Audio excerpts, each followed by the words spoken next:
خليكم معانا يا جماعه. طبعا المستر قال لمحمد ياسين اتقبض عليه، وياسين اصلا ما جاش الدرس النهارده، شكله تعبان او حاجه، فمحمد بقى فرحان جدا. فانا قلت اصور لكم ايه، نشوف رد فعل محمد.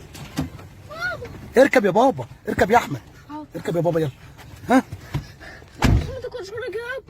ايه بقى؟ مستر وليد والطلبه كلهم قلت له ياسين ليه مش جاي الدرس النهارده؟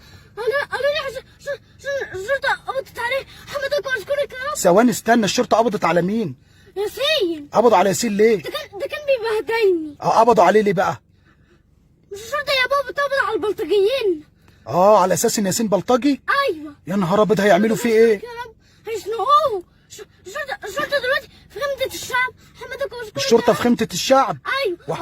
واول ما دخلت الدرس لقيت بسنت كده اموره وعسوله. حمدك واشكرك يا رب. بس انت اموره وعسوله وياسين اتقبض عليه؟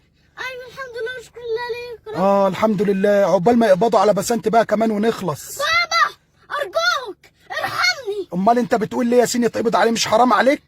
ما ياسين ده كان بيبهدلني بلطجي. بلطجي؟ ان شاء الله هبلغ الشرطه يقبضوا على بسنت ونخلص من الاثنين. بابا